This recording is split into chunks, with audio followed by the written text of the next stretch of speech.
Hi, I'm Anna Marie Cox, and you'll have to excuse me, Dan. I have an appointment with eternity, and I don't want to be late. Oh, man. Hi, I'm Daniel Dresner. And humor, Anna, I love it! Welcome to Space the Nation, where we look at science fiction through the lens of Pluralistic security communities and opponent process theory. Today we'll be talking about Star Trek Generations, which is available on, say it with me, Dan, Max. In the next few weeks, we'll be talking about X-Men Days of Future Past and Deadpool Wolverine. That's the only movie we're doing that I'm truly looking forward to. And A Quiet Place Day One, right? No, we're going to start with A Quiet Place, and then we're going to do A Quiet Place Day One. All right. Yes. Dan has been programming Hot Sci-Fi Summer, which I'm going to let him keep doing. Wait a minute. You're saying that like you're setting me up for an indictment, just to be very clear. Oh, well, this is the indictment. This is the indictment, episode. Yes. Okay, then that's, you know what? Guilty as charged on this one. I'm going to plead guilty on this. Yes. Spoiler alert, Anna did not like this movie. Also, spoiler alert, I can't blame her. Yeah. Let's keep going. So please consider becoming a patron if you're enjoying this episode and in our witty repartee. You know if you're a patron or not by whether or not there were ads at the beginning of this episode. If you thought you had forgotten whether or not you were a patron. Yes. If you thought maybe you had traveled backward in time to before you were a patron. A lot of temporal loops. Yeah, it's tricky. It's very tricky. Yeah, in which case, become a patron again. If you have traveled backward in time, I know, oh my God, that would be a paradox. Maybe? Mm-hmm. I don't know. I found it best to stop thinking about paradoxes, like watching this movie. That was probably a good thing. And look, the important thing here, Anna, is that, like, yeah, if you become a patron, you don't get to listen to ads. Although I will say that some people say that ads are like a predator. But I've always thought of them as like a companion, Anna. You know what? That's the way that you and I look at capitalism in general. We actually, that's not a bad summary of these things. Yes, I agree. See, we've derived some value from the screenplay, Anna. We're making it work for us. That I'm very shouldn't be our happy job, but okay. No, yeah. Yes. Hey, actually, if you think that should be our job, pay us for our labor. Woohoo. Correct. On this, we are in agreement. Yes, please become a patron. Beyond avoiding the ads, you get early access to our podcast. You get access to our Discord channel, which is full of a wonderful, variety of people. You get access to our occasional monthly AMAs. Quarterly. Yeah. We're going to do that. It's the summer. We should be able to schedule a few. Yeah. And also you can rate and review our podcast wherever you get them. Dan, how's summer vacation going for you? Oh, that's a trigger question. No. Sorry, I never thought of it. Like, you've never asked it that way, but like, there is a common conception that when academics are not teaching, that we're on vacation. And you did actually go on vacation. Yeah, to be fair, I did go on vacation, actually. Okay. Yeah, that's true. You knew that. All right. So yeah. But so it's true. I did go on vacation. You're going to give me a mini lecture about how academics aren't actually. I was about to go on a rant, Anna, but you're right. I actually did go on vacation. I brought workbooks, though, Anna. I was reading nonfiction, okay? But no. It was actually a lovely vacation. The weather was fantastic. And then we came back to our home, and that was when Texas weather came to town. It was dome. Like, yeah, we were in the... Yes, but it's the weather has broken here, which is lovely. So it's like actually like only about 70. And otherwise doing well, like enjoying the congratulations for the distinguished thing, which has been kind of nice, actually. Yes, distinguished Dan Dresner. Yes. How are you, Anna? I'm good. We are getting, I would say maybe you could call it like Nebraska weather. It's like low 90s. That's saying pretty good, got though, Texas. like, you got Texas weather. Yeah. I was trying to go like up, but not too far up. Mm-hmm. Still pretty hot. Right. Had a lot of rain, which is great. Nice. Filling up the aquifer. My lawn looks amazing. I'll just say again, like I'm just going to enjoy it while I can because we are probably going to have drought again. Take some pictures of the lawn and send them to me because I've seen your lawn and I want to see it like green. Yeah, sure. I also will say people told me that my lawn would come back after the drought and I did not believe them. And they were right. St. Augustine grass, man. There you go. I heard someone in one of my AA meetings say something I liked, which is, I'd rather plant grass than pull weeds. And St. Augustine is actually one of the examples. Like, you can just plant St. Augustine. It will choke out weeds. Nice. It's like that aggressive. I mean, that's the best kind of grass. Along, but like, yeah. Anyway, and let's see what else. I now want us to start a spin-off podcast entirely devoted to lawn maintenance, because that was just great. I had a writing group this morning, and we always make part of the writing group just chatting, because it's cool to just chat with other people that are working on stuff, right? But chat turns to other things, and I wound up like talking a lot about like my lawn and lawn care, and be careful what you wish for, Dan. Okay. Let's move along then. Right. So, Anna did not like this film, so it's worth asking, why are we doing this? And the answer I am offering is that it's hot sci-fi summer. And one of the themes I wanted to do for hot sci-fi summer was talk about greatest crossovers ever, of which this is not one. Dan programmed this summer again. I did. But I do love the idea of crossovers. Oh, sure. And I've loved them, by the way, since I was a kid and used to watch Laugh Olympics on Saturday morning cartoons, where I was like, wait, you could have different cartoons in the same thing? Like, that was amazing. Or like, I also used to love like Battle Olympics of the Network cinematic universe. You were like blown away. Yeah. Or like Battle of the Network All-Stars, or I loved those as a kid too. They were so cheesy. Anyway, so I kind of thought like the ones that came to mind were mostly like comic book related, and this one was not. So I thought it would be worth adding it, even though I knew going in, it's not the best Star Trek film, let's be honest. But I thought, let's give it a whirl. So peek behind the scenes, Dan and I usually do the programming, like almost, like literally, I think it's pretty even. I really do. Yeah. I maybe sometimes...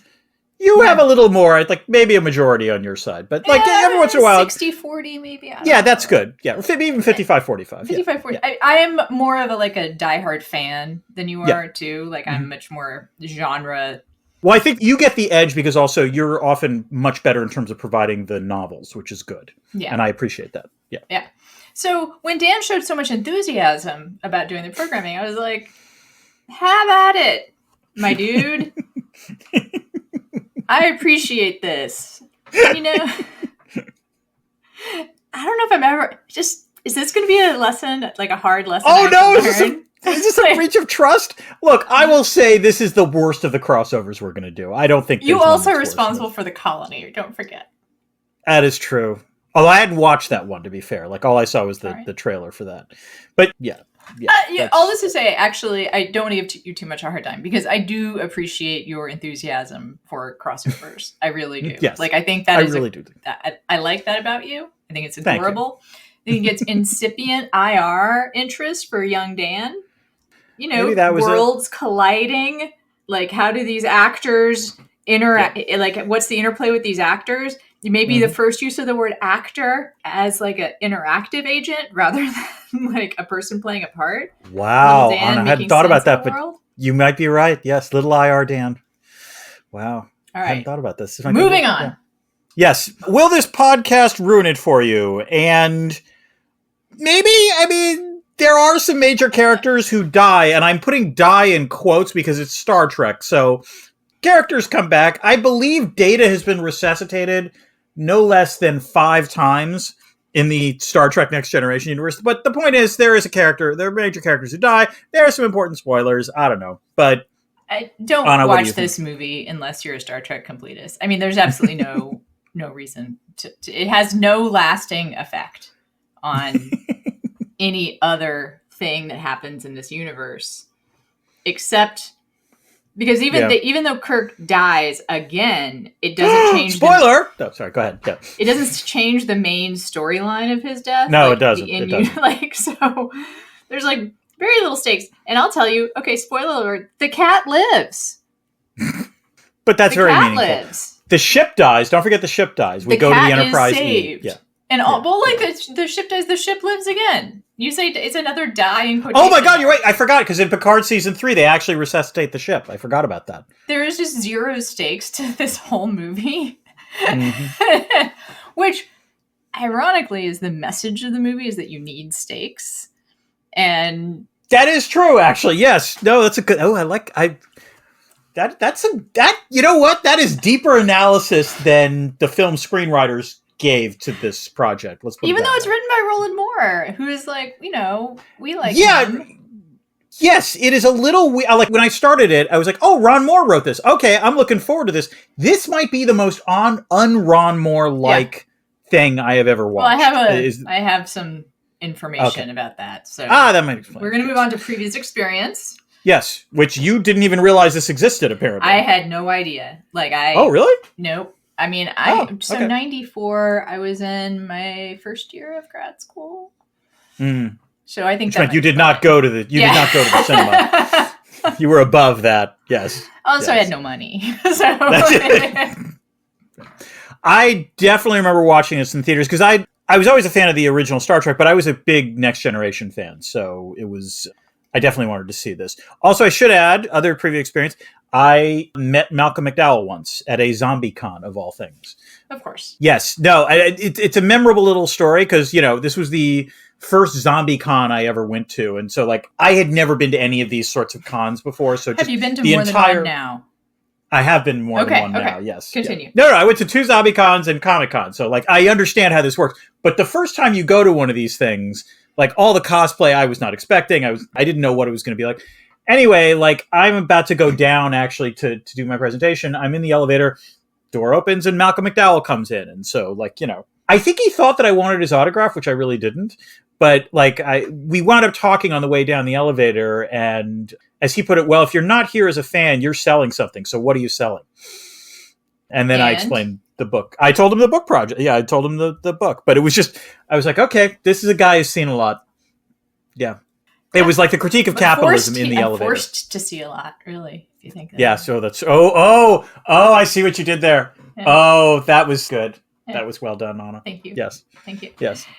Yeah, well, I have never met him. I was going to say something about, famous people in elevators. Oh, autographs. I have never really gotten autographs. You know what I mean? I mean, I've never really understood the desire to collect autographs. I understand selfies. I will say this. I guess autographs are like a version of selfie. Yeah, let me put it this way. I think autographs now are a little outdated. I think in the 21st century, you don't get autographs, you get selfies with someone. Right. That's better. But back in the day, before anyone had cameras, before people did not have cameras with them, you would often get things autographed. Yes, I suppose it's just a technological artifact that anyone cares anymore. Yeah, yeah. All right, Dan, are you ready? Let's get to the story behind the story. And Anna, it's worth asking, what was exactly the point of this film? To put Kirk and Picard on screen together, Dan. That's it. That is the point. They could have made it like a 5-minute video. They could have made it a still. They could have. I'm not sure they would have made as much money if they had done that, Anna. I mean, I could be wrong about this, but we got really bad reviews. I actually didn't look at how much money it made. It was made very cheaply. I don't know if you could tell, Dan, that it was made pretty cheaply. The effects were not great. Would be the way I would put it. Yeah, the effects were not great. No, it's true. And there's a reason for that, which is that hardly any thought or effort went into the making of the movie.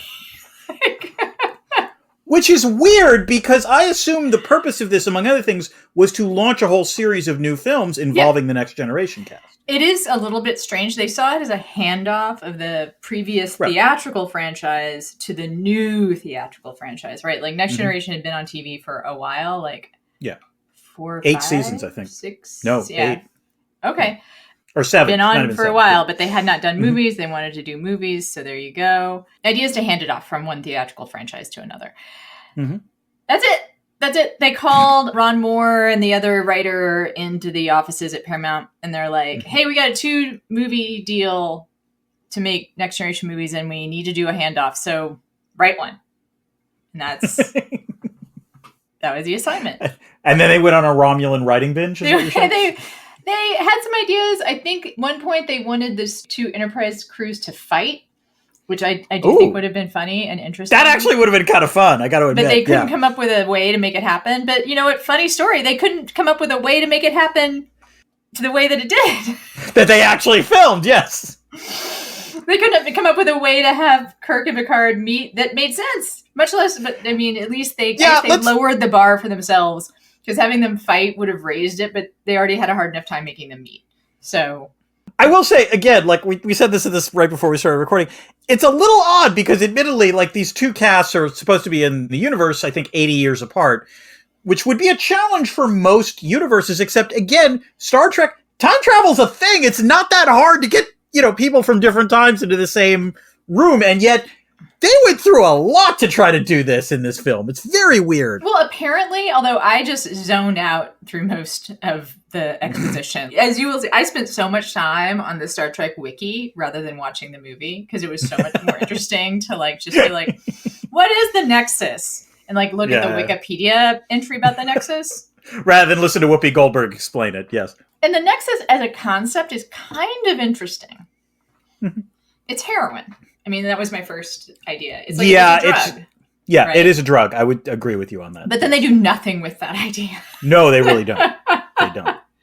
They would have been better off, I think, treating it like a drug. Because right now, it is actually a drug with no consequences to the user. There are outside consequences, right? Like other addictions, the user of the Nexus has no, it's just happy for them. They just But I would say the way in which and again, this is the Soren character, they do a lot of destructive behavior just to be able to get to their heroin. That's the way it is, definitely. Sure, it's destroying your outside. But addicts don't get sober because they've hurt other people. What? What? Anna, are you what? I'm just flash from the front lines of holy addiction. Crap! I Seriously? Know. You can't but you hurt so many people to an alcoholic. They're not gonna. It's gonna be yeah, okay. An alcoholic would just keep using the Nexus, right? It would just be all right, lots of people died. Oh well, I get to feel good. Anyway. So a couple of somewhat amusing things about, we have uncovered all of the interesting things about this movie in 2 minutes of talking about it. But there is some interesting backstory. I meant interesting things about the movie itself, about the plot of the movie. The movie itself has a couple interesting things. Alan Ruck, great character actor, plays the Enterprise B captain, John Harriman, and he assumed he was going to be playing an alien, I guess, because he feels like when he looks in the mirror, he doesn't see Starship Commander. And I actually love this. The co-writer, whose name was Berman, and I didn't write down his first name. Rick Berman. Told Rick, okay, well, you're from a wealthy and connected family, and you were sort of engineered into this position as a stepping stone towards a political career. I love that he gave the character a backstory. I also will say, for what it's worth, that first 5 minutes, 10 minutes of the movie are the best things in. The opening act is quite good, actually. It's yeah. No, we're in agreement on that. It gave me. I was this is going to be a little undiscovered gem. Nope. Yeah. Moore described Generations as a project with several required elements. Which, oh man, that belongs in the least you could do, or the blurb. So how do you feel about this movie, Ron? Well, it's a project with several required elements. Wow. Okay. Yep. Also, they had so little money. I think it was $25 million, which is not a lot. No, especially for a space movie, for a sci-fi right. film. And so they hired ILM to do the special effects, and people at ILM are super jazzed. Yay, Star Trek movie. And then got told the budget, and they're like, okay. Jazz hands! That's basically what the effects are. You've now has a lot of jazz hands. A lot of the weird shaking the people pretending the bridge is shaking. Yeah, there was it was that. What was weird about that was that wasn't even Next Generation level special effects. It was original series special effects. It's a way of honoring the legacy. Maybe that's it. That's really a good way of thinking about it. So ILM just kept going back and being we can't shoot this, we can't shoot this, we can't shoot this, we can't shoot this. The Klingon footage was from a different movie. They just reused footage. Oh, good Lord. That's bad. All right. Wow. Yeah. They kept on just refining the script. Another quote, refining the script meant facing the realities of the budget constraints. Yes. Hey. They did film the 18th century galleon scene, which also I liked. Again, that was also good. This is the potential here. Yeah. That was filmed on a full-scale replica of the first American sailing ship to visit Japan, the Lady Washington. Wow, I did not know that. Huh. Okay. And I thought Patrick Stewart looked really good in that sea wear. I actually was like one of the notes I took was, what if Master and Commander, but with Patrick Stewart and Jonathan Frakes? Like that would, there's a shot of the two of them there. I was like, you know what? They could do that. Like that would have been an interesting thing to do. Yeah, and I would just like to see more Jean-Luc, well, I guess Patrick Stewart is his name, in like 18th century mariner wear. Yeah. I like this from Wikipedia. The meeting of Kirk and Picard prompted comparisons between the two respective actors. Stewart's performance is often considered superior. Okay, how do I put this? We've talked about William Shatner performances in Star Trek where he's been better than I think people give him credit for. Like in The Trouble with Tribbles, just perfect comic timing. But that said, there's Shatner and then there's like, you know, Patrick Stewart. And Sir Patrick Stewart. And yeah, you know what? It's not a level playing field. No, it's not. It really isn't. You know, Patrick Stewart had to do a lot of work in this film. And the very fact that, like, this way, most of the... It is jarring to see them on screen together. The reason this movie was made winds up being one of the weirdest things in it. Yes. Yeah. Because it's, ironically, like they're in different movies. Well, there's an awkwardness to it. We'll get to it when we talk about the plot, but, like, there's an actual awkwardness to those scenes. It's just identifiable, and I don't know why. I think it's because... Partially it's because of the way the script works. It's also, like, yeah, these are two different actors doing two slightly different things. And again, like, in that first act, which is fairly light, right? Both when we meet, you know, the first Enterprise crew and the second Enterprise crew, it's both fairly light scenes. They both do a great job, and it feels like they're on equal footing. I mean, I actually think that first scene is Shatner doing the best of Shatner, like where it's kind of comic. Even though it's but he's giving a real performance. It's like, you know, he's giving a real performance, and that when he just can't wait, he just can't stop himself from wanting to be in command. His lust for the chair. Yeah. No, it's not funny. It's appropriate, and it's a good performance. Yeah. It's kind of funny, and it's appropriate and serious. It's like, exactly. That's the best of Shatner. Is it? That's a better way of putting it. Yes, I agree. It is both. It's humor based in character. Mm-hmm. Yeah. Right. It's not like word play or just like funny happenstance or whatever. No. And then you have them together and they're both just on different planets. Anyway, we have another question that we asked at this point, Dan. Yes. Chekhov's What's It? Yes. This is the thing that appears in the first act often of a film that winds up being relevant in the third act. Anna, what do you have?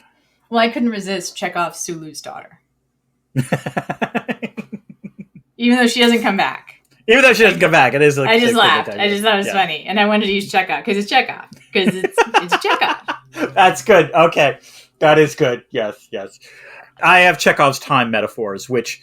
How many times does Soren, you know, like, say, time is the fire that burns? And then, like, you know, he comes up with other things. It's just, we revisit it a lot. It's a predator, I heard. Yeah. All right, Dan, should we try to make our way through the plot? Let's navigate through this plot. All right, let's start. There's a lot of it. There really is. There's too much of it. Way too much. I encourage you to just like wave your hands at various places. I do wave my hand at one point. You'll discover. All right, Let's start with Act 1. Starfleet PR is so fired on Tuesday. It's the maiden voyage of the Enterprise B, and retired Admiral James T. Kirk, Scotty, and Chekhov are aboard as honored guests. After leaving space dock, however, the Enterprise is forced to do a rescue mission from a mysterious energy ribbon in space. With little on the ship actually being operational, Kirk and the Enterprise crew rescue only 47 Elorian refugees from a passenger ship, including, however, Guinan, the Enterprise D's rather famous bartender. Kirk facilitates the escape of the Enterprise, but at the apparent cost of his own life. Fast forward 78 years, and on the Enterprise D, Worf is being promoted to Lieutenant Commander, and Data is deciding to have Geordi install his emotion chip. Picard receives some troubling personal news. His brother and nephew have been killed in a fire, putting an end to the Picard line. A distress signal from an observatory near the Amargosa star reveals a Romulan attack and an Elorian scientist, Dr. Tolian Zorin, who, coincidentally, was also rescued by the Enterprise B. Zoran sneaks back onto the observatory and uses a trilithium weapon to destroy the star while taking Geordi hostage. Data, overwhelmed by his emotion chip, is unable to save him. Anna, one of the things that in that opening bit, like in the sort of old Star Trek universe, was the media horde on board the Enterprise B. Would you have agreed to have served as an emergency medic if you had been one of those members of the media? Gonna respond to your question, but I want to own a mistake I made that I only noticed because of your review, which is that I called the Romulans Klingons, which is racist of me. No. Hold on. To be fair, you didn't get it wrong. Zoran is working with the Klingons, but it's a Romulan okay, attack. so the bird of prey. Okay, right. The bird of prey is absolutely Klingon. You're fine. You didn't. Okay. No, there was no racism was committed in this recording of this podcast. Okay. Yep. There is no relief like a white person feeling relieved for not.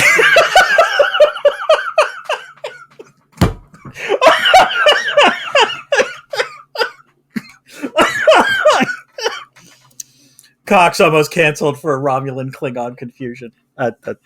Wow. Okay. Yeah. All right, Dan.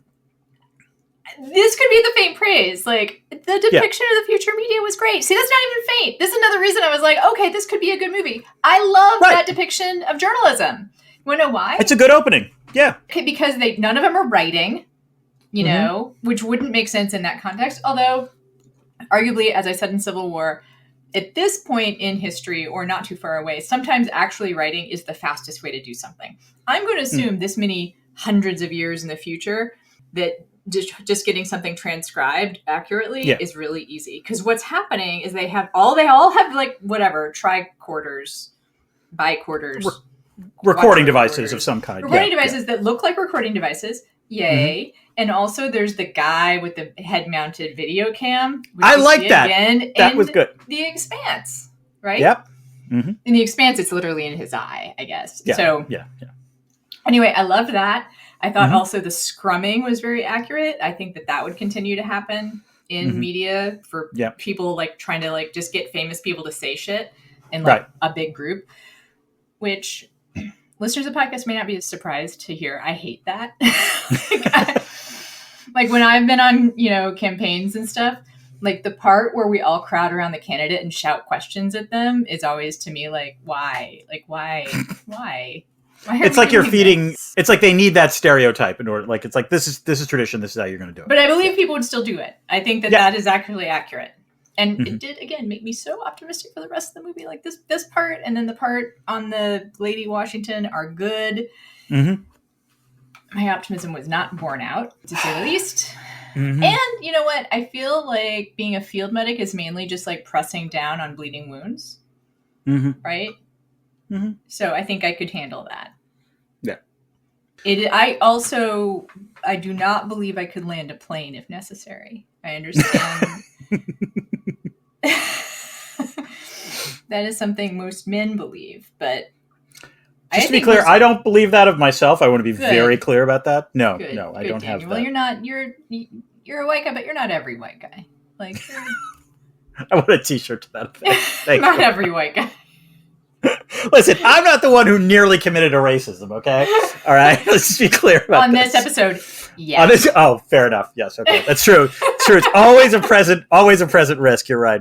All right. Oh, and I just want to say here, I have so much that's just nitpicky that I don't know if to put it like when we're talking or in debrief field because like it's all stupid. There's no like substantive plot shit I want to talk about. So are we just gonna have a long debrief field? Like I think having a long debrief field is appropriate. But like if there's something you're really burning to do, absolutely interrupt me because like I'm gonna as I said, there's a lot of plot. All right, hold on. We're gonna do Act 2, and I apologize. This is my Patrick Stewart impersonation. Mr. Wolf, fire the exposition torpedoes. I think your voice is just not. I think he has somehow a lilt to his voice that you're not capturing. That's possible. Possible. I don't know, but I mean, I give you definitely like A for effort. Way to go. Thank you. Like, way to go for it. Guinan tells Picard that the energy ribbon is really the Nexus, a place of temporal flux where folks can live whatever lives they want. Guinan was there before the Enterprise B rescued her, and it took a long time for her to recover from not being there. By the way, I want to pause here. Anna, I do love the idea of Guinan having recovery meetings from X-Nexus. residence, that would be priceless. Like, Hi, my name's Guinan, and I'm a Nexus addict. No, it would be like, hi, I'm Guinan. I was last in the Nexus 15 years ago. Like well, that. That's not how we introduce ourselves, but okay. Okay. Fine. Yeah. You'd collect your 15-year chip. You'd be there like, I have been away from Nexus free Nexus. for I've been 15 Nexus years. Free. Yeah. All right. I like it. Guinan says that Zoran wants to go back to the Nexus and will do whatever it takes to make that happen. Picard and Data figure out that what Zoran is doing is destroying stars to alter the energy ribbon's course so that it crosses Viridian. What? Huh? Yeah, I know. Look, I will say this. I did like the scene in Stellar Cartography. That was like the one time where the special effects I thought was actually kind of cool. Where like they sort of, Okay, they're like in a giant right. planetarium. He has to do the thing to destroy the thing to get to the ribbon. Move on. The important thing is that if Zoran destroys the Viridian star, it will kill hundreds of millions of people. Okay. So the Enterprise D sets course. Yeah, all right. Meanwhile, Zoran is in league with the Klingons Lursa and Bator, providing them with trilithium in exchange for... I honestly don't remember at this point. The plot exposition was very unclear, and I did not want to rewatch it. Mm-hmm. The important thing is that Zoran plants a surveillance device on Geordi's visor. Both the Bird of Prey and the Enterprise arrive at Viridian 3. Picard agrees to a prisoner exchange of Geordi for himself, so long as the Klingons first beam him to the planet so he can confront Zoran. What? I know. It made no sense, actually. They agree. They put the Klingons in order to reuse that footage. Yeah. They agree, but they use the monitor on Geordi's visor to discover the Enterprise's shield frequency. So, Ada, Star Trek is known for talky exposition scenes. Like almost every single episode at one point has, and my favorite Star Trek exposition scenes are the ones where like they introduce a new term to try to explain what's going on. Like, Mr. Data, is that a cellular cluster? Like, or something like that. But good Lord, this film has so much of it. It's just drowning in exposition and plot contrivances, and it just doesn't work. No, it doesn't. In fact, I just missed so much of it. I was already stopping it so much to see how much time was left. I'm sure I had a longer experience than I should have just by making those pauses. I probably doubled the length of the movie. I literally cannot tell you how many times I stopped it to see how much time was left. So because I didn't want to rewatch, I will say this movie wiki a lot. And so I know things about the Star Trek universe I didn't know before. Did you know that Data's cat was originally an Abyssinian male? 5 different cats have played Data's cat, Spot. Did not know that. I'm going to add that I know. I did not know that because the one thing I remember from Next Generation is that I believe on the show Spot is a girl, because at one point Spot is pregnant in one of the episodes. So. Right, but Spot is actually introduced fairly early on as a long hair, as an Abyssinian, and then becomes the ginger. Also originally referred to as a boy until for a plot they needed the cat to get pregnant. Now, it would have been funny for them to be like, gets pregnant even though it's a boy. That would have been kind of a cool thing they could have done. But, 30 years ago, still fairly binary universe that we're in as far as gender goes. So I'm sorry. Are you suggesting that they should have made Spot a trans cat? Oh, God. Oh, yes. Anna. All right. Not. Or identify as male, and then... You were so trying to get this podcast canceled. Okay. What? Gender is a construct. You're right. That's true. Totally fair. Do cats know what gender they are? Oh, that is a deep question, and I don't know the answer to that. I think most importantly, cats know that they're cats, and they're going to fuck shit up. That's what. Okay, actually, here's like a funny social justice warrior tip. Yes. So, I have interviewed a few people in my life where the first time I interviewed them, they identified as one gender, and then the next time I interviewed them, they had different pronouns, identified as a different gender. Got it. It's tough. I think in some ways it might be tougher if you don't stay in contact with that person, like if you just drop into their life.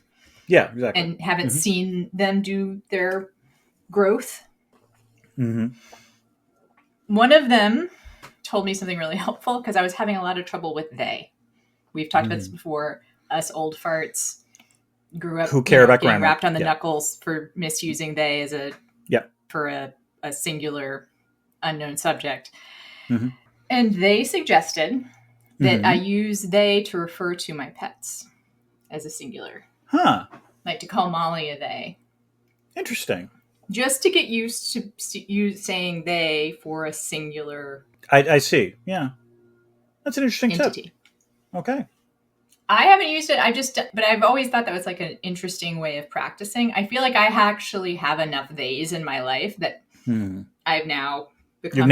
You're okay with it. Okay. And Molly's a she. I mean, Molly is a she. Yeah. I mean, just like Mimi is a she. Yes. Like. Yeah. But you know what? That's a good public service message. And now it's time for our ad break for those who are not patrons. So we'll be right back after these messages from the Hallmark Channel's very sci-fi Christmas movie.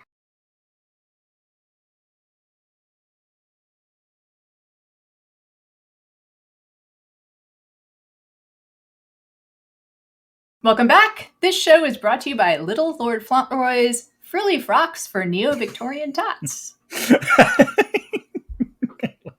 Did I do okay? I did. That was good. Those? Did I get through that? That was impressive. That was. Roy's frilly frocks for Neo. That is not an easy thing to say, Anna. It's almost like you're a professional podcaster or something.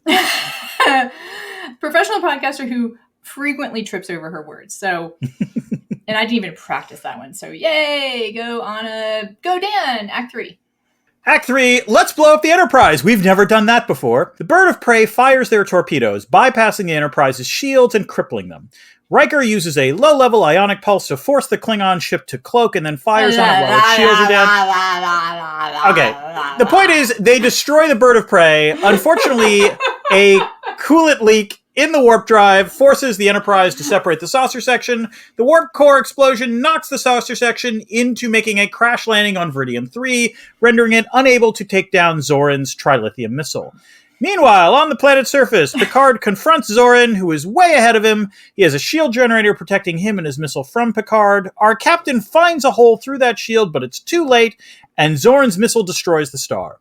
The ribbon alters course and takes Picard and Zoran to the Nexus just before the shockwave destroys the planet, including everyone on the Enterprise. Anna, let's talk about Brent Spiner and Patrick Stewart's performances. I really generally like Spiner's performance of Data in the show. In this film, he's just a bit hammy. This is no other way to put it. Stewart, on the other hand, is just really good. And we talked about these kinds of performances, like William Hurt in Dark City, I think is the first one we talked about, where someone who's so good that it's not just they're good, but like their screen partners are better as a result of them. Now, I'm not sure that applies to Shatner, but there's a lovely early scene with Marina Sirtis as Troy, where Picard is like talking about his regrets because his brother and nephew were killed. And I remember being moved not just by him, but also Marina Sirtis, like, she's a good screen partner. I just thought it was a good performance.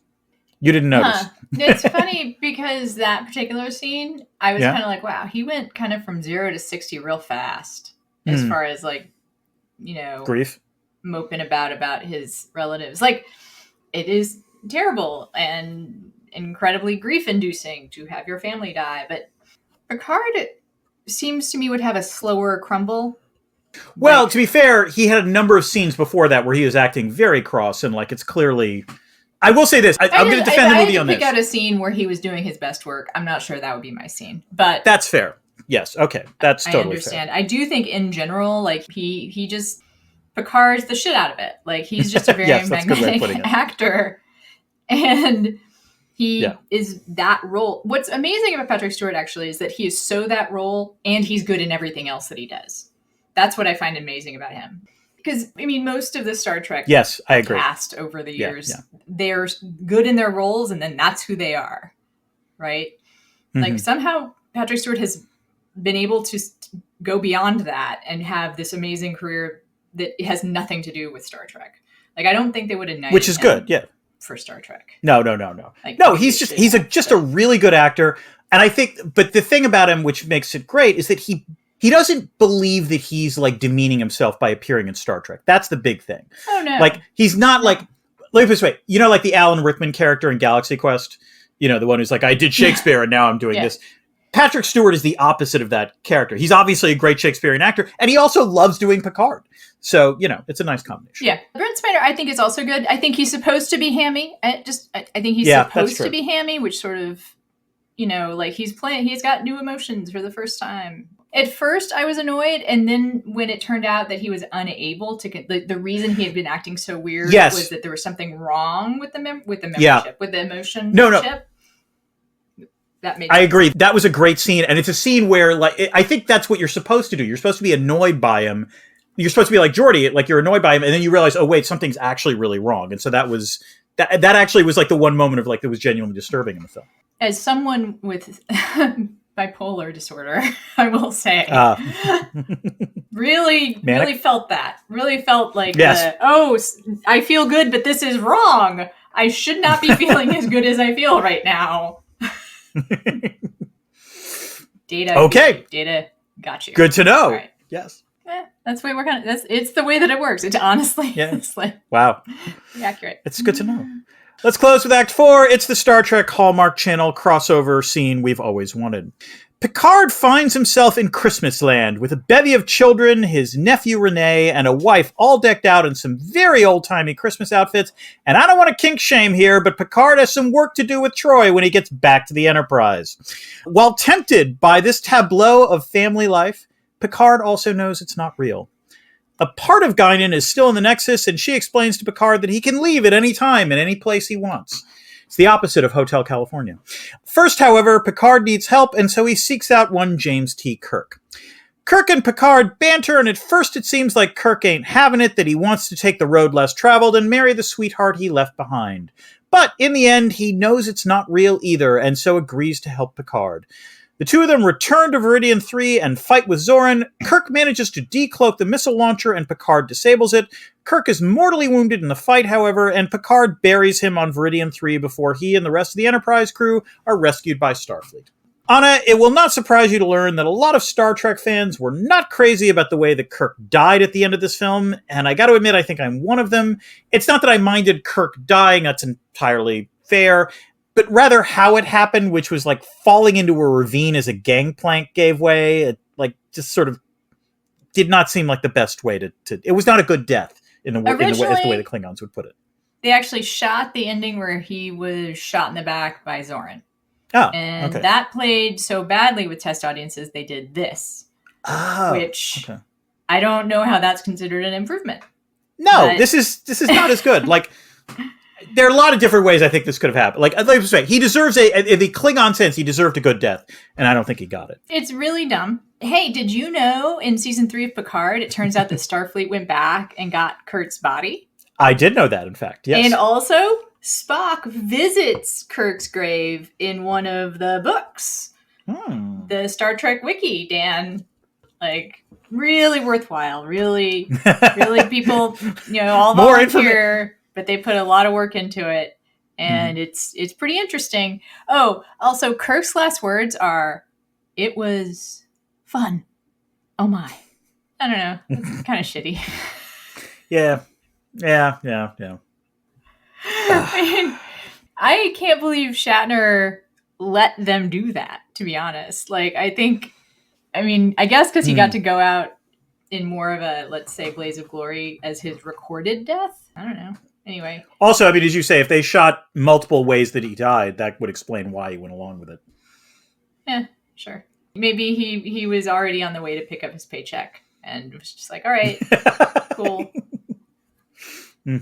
I don't have a lot of questions about this movie because I'd be fine just not talking anymore about it. But I am curious. Yes, Anna? Is there IR in it? Anna, it's the summer. I'm tired. And frankly, I think the galaxy owes me one. So I'm just going to say it. There is no real IR in this film. I could try to spin some bullshit about, like, trilithium being like some proliferation thing. But like, the point is that the plot is so overloaded and so nonsensical and meaningless at the same time. It would be wrong to credit it. It would be wrong to take it seriously enough to wring any IR from this. And so I refuse to do it. Yeah. I'm just not doing it. It is so much more interesting to read people being disgusted with this movie than it is to actually watch the movie. Like, I found several Reddit threads where there'd be like a sincere question about the Nexus. Like, how did they leave the Nexus? And Answer, plot required it. Which actually, I did look that up. How did Kirk and Picard leave the Nexus? Like, what the hell? They just left it. They just get to leave it. Also, no, that's what Guinan said. It's like, it's like you can go anytime. It's just... And that there is a time paradox problem with that too, right? Like you just get to reset, you just get to leave, and yeah, I guess so. So like that is one of the things I kind of almost like it's a ballsiness I admire about the script, which is that they just don't deal with it. Just like yeah, so like Ron D. Moore's like, fuck you. You figure it out. Yeah, I don't we're gonna care. exposit all of this. The one really trippy thing we have, just you can leave. It's not like you go in and then you can leave. It's a big deal to get in. You got to destroy 250 million people, but then you just leave. You just leave. I keep thinking the Eagles need to do a song about the Nexus. Welcome to the Hotel Nexus. It's a lovely place. You can check out anytime you like. Just go anywhere. And you can leave. Yes, exactly. Ooh, that was bad. Okay. Yep. I couldn't carry a tune in the bucket myself. So if in my Nexus, I would be able to sing there. Yes. Oh, well, I'm sure yes, you can do it. But this reminds me, I don't have many questions about this film either. I do have one question for you. Yeah. Is there a critique of capitalism in this film? Movies get made for dumb reasons, Dan. That's capitalism.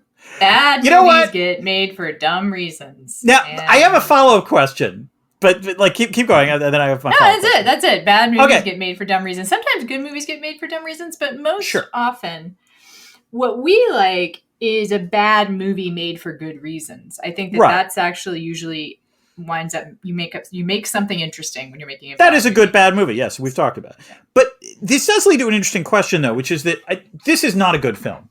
However, Star Trek First Contact, which is the next Star Trek Next Generation film, is a good film. Mm-hmm. Actually, I thought Star Trek Insurrection, which is the one after that, also good. So in other words, this bad film did lead to at least two other really good films, and then Star Trek Nemesis, which was not great, but did have Tom Hardy in it. So, let's say 2.5 good films. Does that make it worth it? In other words, was this Drek worth the subsequent good films? What an odd question, Dan. I'm sorry. Like, it's sort of like in a karmic sense? Well, or are you asking about like the economics of studios? Because the reason those other movies got made is because Paramount had a 2-picture deal. Right. So unless it bombed really, really badly, they were going to make another one. Yeah, yeah. So, but I think I think this one did actually well enough that like First Contact, the special effects are much better. Like it's not just a better film in terms of plot, it's a better film. In the experience of a fan, like, is it worth it to sit through this movie? I am like seriously like I'm interested in what do you mean by is it worth it? Let's put it this way. We live in a entertainment universe where there's a lot of intellectual property that's mined for a lot of stuff. And let's face it, you and I have watched a lot of Drek. Mm-hmm. But sometimes that Drek also eventually in that same universe leads to good things. Like the Star Wars sequels were mostly not good, but Andor was very good. And maybe it's the wrong way to phrase this. Maybe it's not like a moral balance sheet or like a aesthetic balance sheet. But like, let me put it this way. I guess what I'm saying is, as bad as this movie is, I am glad it was made if it led to Star Trek First Contact. That's what I'm trying to say. It's just the way that I see it it's not how I see it. I think this movie could have been safely not made, or a better one made as the first picture in the 2-picture deal. And no, that's fair. Same with Andor. Like, you know what the thing about Andor? Andor's a special case. Because if the prequels hadn't sucked so much, then who knows? What's his face? Who Tony we Gilroy? like? Tony Gilroy may have been a fan of them. Oh, that's a good point. And then he wouldn't have made Andor the way that he made it, which is like, I don't give a fuck about those movies. Right. And I don't give a fuck about the Star Wars universe. I just want to make what I want to make. Yeah. Yeah. No, that's a valid point. Yes. Okay. I like that. So thank God the prequels were bad, or else he wouldn't have gotten Andor. This one, they could have made a good movie and it would have been the universe. Universe would have been happier. Yeah. No. In the Nexus event where we go in and we make this movie a better movie. I like how if if we get pulled into the Nexus, all we're going to do would be like, okay, you got to make a better movie here. We're going to eliminate the existence of the colony. We're going to do a bunch of other things in the sci-fi. I like that. That's good. Thanks. All right. Okay, let's get to the least you can do. So, I don't know, I've noticed that on occasion, we, usually Anna, but sometimes me, damns a movie with faint praise. Praise that would be very funny if it were actually on a movie poster as an endorsement. Anna, do you have any such faint praise for this film? This is a Star Trek movie. Mine is Malcolm McDowell enjoys playing a villain. That could be used, both of ours could be used on many different movies. Yes, true. But it is saying something that this movie would actually might use these things because it's some of the highest praise it gets. So. Wait.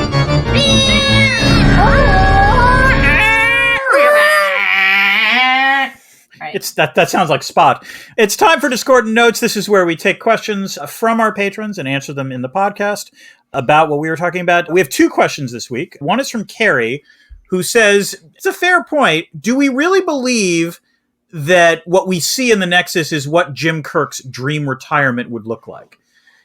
And this does raise an interesting question because I'm going to say yes, maybe the older Jim Kirk would be okay with this. For the younger Jim Kirk, there's way too much shirt that he's wearing and not nearly enough Orion women. A younger Jim Kirk, that would have been his Nexus. What do you think? I buy it. Yeah. I buy it. I think that for, again, this age, in fact, I think the best Shatner is in this movie. I mean, he, that first act where he's being very Kirkian, that if you had to go to a non-comedic moment, I think when he's talking, I do think when he's talking about what he wishes the grass is greener, road less traveled kind of thing, I think pretty good acting there. Pretty believable. I did laugh at the shirtlessness, and I did laugh also that it's clear he's doing the wood chopping, and I was like, he was probably so fucking stoked to show that he could split logs at like however old he is. No, he's like 80 at this, or like 70 something at this point. So yeah, no, all credit to him, which does leave the like. I did have a question about. I guess. So time doesn't matter in the Nexus, so that's why he feels he just got there. You don't have to answer. In fact, don't worry about answering. But my head hurt for just a split second, and then I forgot.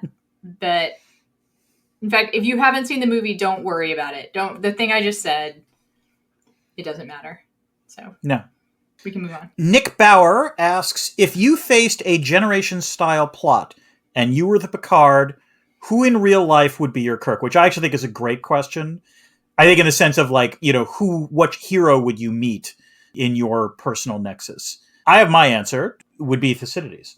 There are lots of like more recent people, but the problem is like, I feel like they don't count because like if I was alive when they were alive, then it doesn't quite seem like the same thing. So I just went with Thucydides. I wonder what that meeting would look like. I'm genuinely trying to think about. It's interesting. That's who you think you need to live up to, Dan. Wow. That's wow. I don't know. I mean, like that's a heavy burden to put upon yourself. Like I gotta be read. 1,000 years from now, people will be reading Toddler in Chief, really trying to divine. Oh God, I hope not. That would be bad. I don't know. Maybe Walter Lippmann. That would be the other one. Like I could come up. Like that would. I can. What do you have? I just like the idea of people teaching Toddler in Chief in like the Martian War College. That actually would be kind of cool. All right, I guess I'll go. But see, okay, people who I wouldn't have overlapped with, that is hard. Right, it's the non-overlap because this is like this was someone that you read about, not someone that you've actually met. So that's or like grew up with. I mean, if you're going to do Thucydides, I mean, I guess I can set a pretty high bar for myself too, sure. Right? Yeah. I thought of Ida B. Wells. Ooh, that's good. Okay. Famous like abolitionist journalist, a chronicler of lynchings throughout the country. The first person I was going to say was Joan Didion, which because I'm a white girl in her 50s. Yeah. But yeah, I go with Ida B. Wells. I like that. All right. I think that's a good answer. Oh, wait, what's Oh no, it's the planet being destroyed again, but we'll go back in time and fix that. It's the debris field. This is where we talk about things that we did not get to in the previous discussion of the plot. And Anna, it sounds like you have a shit ton of that. If your hull integrity is 12%, I think you've lost hull integrity.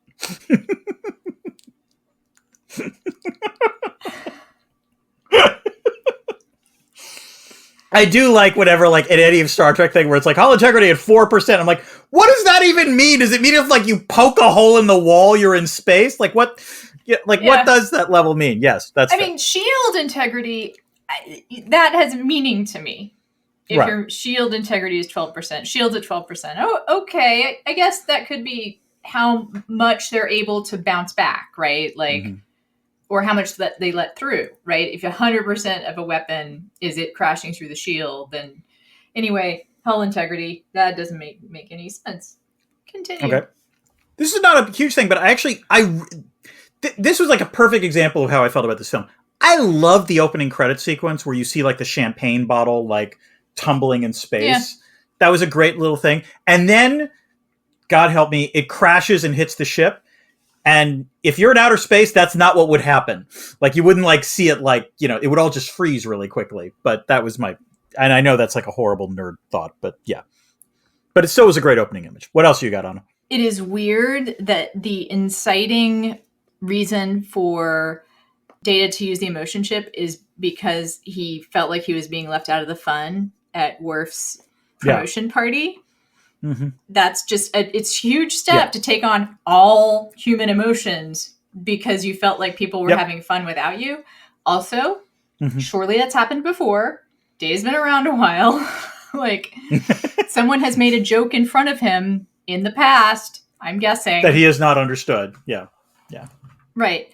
And also, him pushing Crusher into the water is genuinely funny.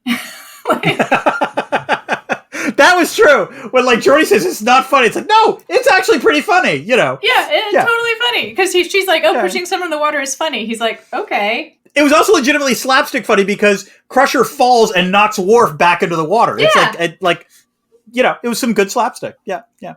All right, proceeding chronologically, I did want to say good on James Doohan and Walter Koenig, who play Scotty and Chekhov respectively. They're only on screen for like 15 minutes, but oh man, do they clearly enjoy taking the piss out of Shatner or out of Kirk in their roles. And like, that was some good writing. I did like that in terms of the ways in which they're just like needling Kirk throughout the entire opening sequence. That was good. So we all know that the holodeck is just magic, right? Like it's never explained how it works. Like, how can the holodeck be bigger than on the inside than it is on the outside? And I'm okay with, like, fine. The holodeck. But no one. They make it more obvious that it's mad. There's a particular scene where they show the holodeck entrance. It makes no sense. It cannot work that way. That was in my thing. I was like, and how does the holodeck work again? Walking around behind where the gate is. There is no way that could have actually happened. Like, it doesn't work like that. Like, I was actually annoyed when I watched it this time. I agree with you. That was a bad rendition of the holodeck. Again, another minor thing. It's not a huge deal, but like, it actually annoyed me. When they're fighting the bird of prey, Riker specifically says to Worf at one point, we need to fire a full spread of torpedoes to destroy this bird of prey. We're only going to have one shot at it. When you actually see the Enterprise fire the torpedoes, they fire one. So it's a bad continuity thing. Like, either get rid of the line or have them fire a spread of torpedoes. It was just bad. I wonder if like they said that and they're like, no, the ILM was like, no, we can only afford one torpedo. Is like, you get one torpedo. Sorry. One torpedo. Okay. Imagine having a perfect memory and a newly discovered sense of humor. Like, oh, okay. Yeah. That is actually another genuinely funny thing where Data's like, true. Oh, that thing you said 7 years ago. I get it. I finally get it. That's true. That's true. I think that could have been mined for more humor, actually. Yeah. Like, that's pretty funny. I don't know if you know that, like, I was just watching the credits. The visual effects supervisor for this film, do you want to know what his name is? Ronald B. Moore. As opposed to Ronald D. Moore. I was like, that had to have been super confusing. I kept, like, thinking, that poor bastard going on to, like, the set and, like, getting confused with the screenwriter. I don't know. It just I found that intriguing. Space scrapbook. Exclamation point, exclamation point, exclamation point. The photos are outlined in silver. That's how you know it's a space scrapbook. Except it's in like old leather binding. Right. Oh, who cares? It's a memento. But also, so they got the journalism, media technology correct. But then there's Picard with his scrapbook. But, he likes old-fashioned shit. And yet then, why would his photos be outlined in silver? And also, why would they be photos? Wouldn't they be like little movable things like they sometimes show in movies about the future where they're like, not snapshots? It's a valid question. Yeah. Anyway, space scrapbook. You are a fan of this actor, and I don't know if you noticed that he was in this. Glenn Morshower. He was in like the core also. Like he's always like a Fed or a cop or something, like redheaded guy. He plays a helmsman in this film, and I noticed him, and I thought, oh, Anna's going to like that. And apparently, I did read this, I think, in the Wikipedia entry. He apparently gave a horrible performance the first time through a scene because he was a huge Trek fan, and he was so in awe that he was appearing with all these actors that he actually said, "Can I do that again? I'm sorry. I wasn't myself." I thought that was just endearing. That was really sweet. And I don't know if I've noticed this before, but so the Klingon warrior ladies still show off their boobs. It's like they're apparently like we as humans find them unattractive on the facial level, and there's that terrible joke about how ugly humans are. Haha, beauty standards are fake. Haha. That's actually funnier than you think it is, writers. Except for boobs. Boobs are, in all humanoids, apparently very sexy. That's just science, Anna, okay? That's just space science. Doesn't matter. The boobs always work. No. Boobs are sexy. Actually, doesn't matter with the conventional attractiveness, how you define that for the face area. You got to be straight. If you got the cleavage, yep. Boobage. Okay. Actually, that leads me to the last point I have, which is, and it's just a reminder. God, they need to give Gates McFadden stuff to do in these films. Like it's tough with these ensembles when you put them on screen because, like, very often, not all the characters are going to have arcs. But Gates McFadden got the shit end of the stick a lot of times in these films. Not giving her much. I was actually really happy for Picard season 3 because they actually give her a much meatier role in that. And there's a karmic justice in that because a lot of times she got stuck with the absolute worst plots. So I have a lot because I saved it all, and there's all these like little picks. So hit me. I was going to use this for the opening, but I'm sure you're glad I didn't. Mm-hmm. I hope for your sake you are initiating a mating ritual. That's a genuinely funny line. Yes, that was good. I did like that. Also, Guinan has every candle in the galaxy in her room, and I don't know why. She's the keeper of the candles. That's one of her roles. It's like I expected her to put down rose petals for Picard to follow into like the heart-shaped jacuzzi. Oh man, that would have been hot. Okay, I would have liked that. Yes. And that scene also has some of the strangest blocking I've ever noticed, which is bad when you notice blocking. Or you know what I'm talking about? Like their eyeline sights and stuff don't match. Well, he's like standing, and it's very strange. Actually, it's also weird blocking when they're in Christmas Land. Also, yeah. No, it doesn't make any sense. Separate days. That's my only. That's the only thing I've got. Like, yeah, it's the same as you. Oh God, wait! I have something else that reminds me. In Christmas Land, was I mistaken, or like in? There was a painting behind where Guinan was standing. Was that a painting of Patrick Stewart? It looked like a painting of Picard.